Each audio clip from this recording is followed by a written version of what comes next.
नमस्कार दोस्तों, बहुत बहुत स्वागत है आपका इंडिया नाउ में और मैं हूं संदीप पाल। लोकसभा चुनाव से पहले जितनी दिक्कतों, जितनी मुश्किलों और जितनी परेशानियों का सामना कांग्रेस पार्टी कर रही है, इतना शायद ही कोई पार्टी कर रही है।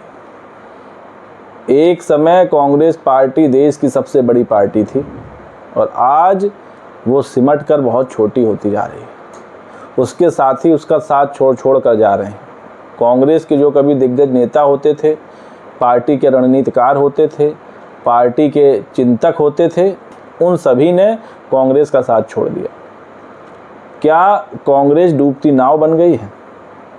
क्या कांग्रेस का वजूद धीरे धीरे खत्म हो रहा है? और क्या इस लोकसभा चुनाव में कांग्रेस अपने आप को प्रूव कर पाएगी? क्या कांग्रेस वापसी कर पाएगी? अपनी राय कमेंट्स करके ज़रूर बताएं, क्योंकि देश में मजबूत लोकतंत्र के लिए विपक्ष का मजबूत होना उतना ही ज़रूरी है जितना देश में एक अच्छी सरकार का होना। क्योंकि अगर विपक्ष नहीं होगा तो सरकार के कामों पर, सरकार की गलतियों पर उंगली कौन उठाएगा, कौन सवाल जवाब करेगा? इसलिए विपक्ष जिस देश में मजबूत नहीं है, उस देश का लोकतंत्र भी मजबूत नहीं हो सकता। इसलिए देश में जिस तरह विपक्ष कमज़ोर होता जा रहा है, जर्जर होता जा रहा है, वो चिंता का सबब बना। चुनाव में हार जीत का मसला अलग है, कौन जीतेगा कौन हारेगा ये तो चुनावी नतीजों से पता चल जाएगा, लेकिन चुनाव में मजबूत पार्टी को टक्कर देना भी ज़रूरी है। लेकिन चुनाव से पहले ही जिस तरह विपक्षी दल टेंशन में है, परेशानी से जूझ रहे हैं, वो ज़रूर चिंता का विषय है। कांग्रेस पार्टी का तो ये भी कहना है कि उनके खाते फ्रीज हो गए हैं, वो जनता के चंदे से चुनाव लड़ने को मजबूर हैं, उनके खजाने में कुछ बचा ही नहीं है, तो चुनाव कैसे लड़ें? इसलिए वो जनता से चंदे की मांग कर रहे हैं। लेकिन इस वीडियो में हम बात करेंगे कि आखिर कांग्रेस में बीते 10 सालों में किस चीज़ की ऐसी कमी रही जिसके चलते उन्हीं की पार्टी के बड़े बड़े नेता उनका साथ छोड़कर जा रहे हैं। क्या पार्टी में पारदर्शिता की कमी है? क्या पार्टी में मुद्दों पर सही से विचार विमर्श नहीं होता है? क्या पार्टी में तानाशाही चलती है? क्योंकि जिस तरह थोक के भाव नेता कांग्रेस को अलविदा कह रहे हैं, उससे तो यही लग रहा है। अब भले ही पार्टी के प्रवक्ता, पार्टी के नेता क्या बोलते हैं वो विषय अलग है। आपको यकीन नहीं होगा, कांग्रेस पार्टी जब से देश में मोदी लहर आई है 2014 से, जब से देश में बीजेपी का शासन आया है, एनडीए का शासन आया है, तब से अब तक करीब 10 साल में 51 चुनाव कांग्रेस हारी है। 51 चुनाव, उसमें स्टेट्स के चुनाव भी इंक्लूड हैं, असेंबली चुनाव भी इंक्लूड हैं, लोकसभा चुनाव भी इंक्लूड हैं, उपचुनाव भी इंक्लूड हैं।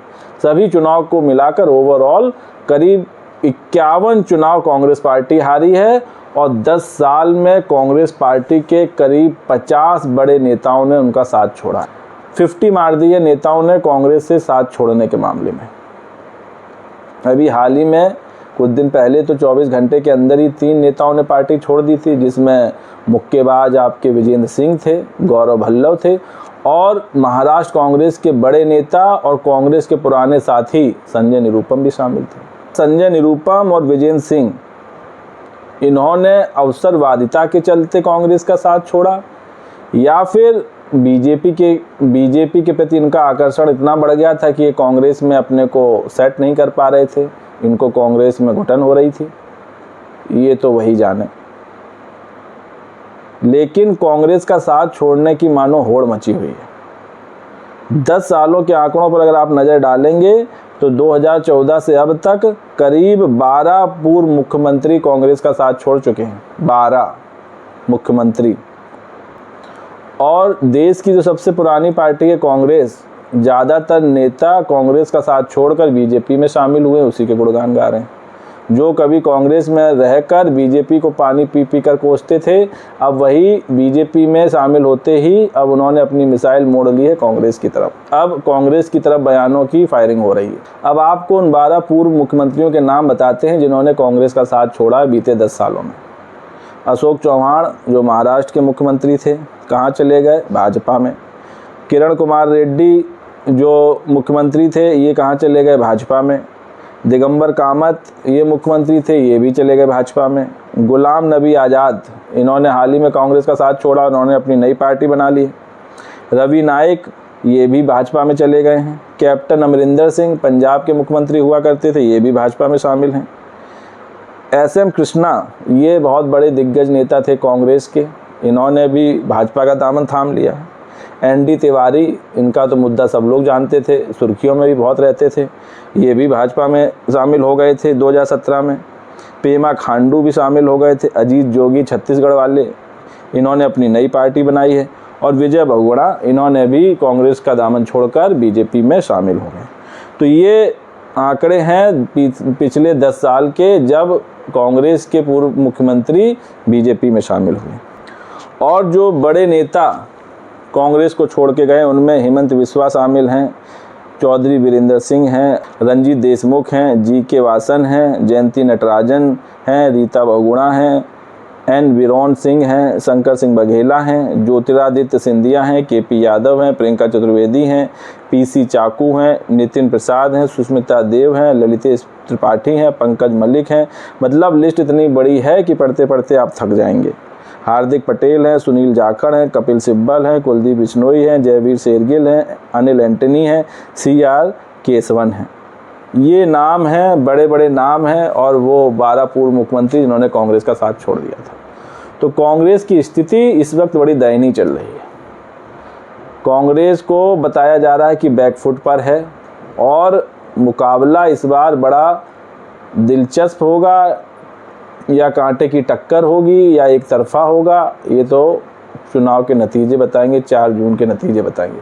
भले ही टीवी मीडिया, सोशल मीडिया पर लहर किसी की भी चल रही हो, अभी से किसी के बारे में कुछ कहना, प्रेडिक्ट करना जल्दबाजी होगी, क्योंकि ये जनता का चुनाव है। जनता तय करेगी कि उसकी कसौटी पर कौन खरा उतरा। तो इसके लिए इंतज़ार करना पड़ेगा 4 जून तक का। लेकिन सबसे बुरी हालत चल तो कांग्रेस की ही रही है। जिस तरह पार्टी से बड़े बड़े नेता साथ छोड़ रहे हैं, उसके बाद से सवाल ये भी उठने लगे हैं कि कांग्रेस के जो अध्यक्ष हैं मल्लिकार्जुन खड़गे, क्या ये पार्टी का मैनेजमेंट सही से संभाल नहीं पा रहे हैं? क्या ये अपने नेताओं को एकजुट नहीं रख पा रहे हैं? क्या ये अपने नेताओं को एकजुट रखने में कामयाब नहीं हो पा रहे हैं? और राहुल गांधी, प्रियंका गांधी और सोनिया गांधी की भी जो रणनीति है, क्या वो फेल होती नज़र आ रही है? वहीं इन सब के बीच तो अमेठी से BJP प्रत्याशी और केंद्रीय मंत्री स्मृति ईरानी ने तो एक बार फिर चैलेंज कर दिया राहुल गांधी को। वो तो राहुल गांधी का पीछा करते करते वायनाड भी पहुंच गई थी। वायनाड में जिस दिन राहुल गांधी ने नामांकन दाखिल किया था, उस दिन भी स्मृति ईरानी वायनाड में थी। उनका ये कहना है कि अमेठी में पता है कि राहुल गांधी हार जाएंगे, इसलिए उन्होंने वायनाड को भी चुना है। और अमेठी से अभी तक कांग्रेस प्रत्याशी का ऐलान नहीं कर रही। आज स्मृति ईरानी ने एक और बड़ा बयान दिया। स्मृति ईरानी ने तो ये कह दिया है कि कांग्रेस के ही कुछ कार्यकर्ता या कांग्रेस के ही जो सीनियर लीडर वो नहीं चाहते हैं कि पार्टी में राहुल गांधी कमान संभालें।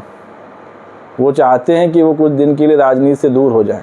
इसलिए वो अमेठी से राहुल गांधी को प्रत्याशी बनाने की मांग कर रहे हैं, ताकि एक बार फिर राहुल गांधी हार जाए स्मृति ईरानी से और उनको मौका मिल जाए किसी और को कांग्रेस का उत्तराधिकारी बनाने का, या कांग्रेस की कमान उसके हाथ में देने का, जिसमें नाम प्रियंका गांधी का चल रहा है। ये कहना है स्मृति ईरानी का। हालांकि स्मृति ईरानी लगातार राहुल गांधी पर अटैक कर रही हैं, लेकिन राहुल गांधी ने अभी तक स्मृति ईरानी के हमले का कोई जवाब दिया नहीं। अभी तक वो चुप्पी बांधे हुए हैं। तो क्या अमेठी से राहुल गांधी चुनावी मैदान में आएंगे?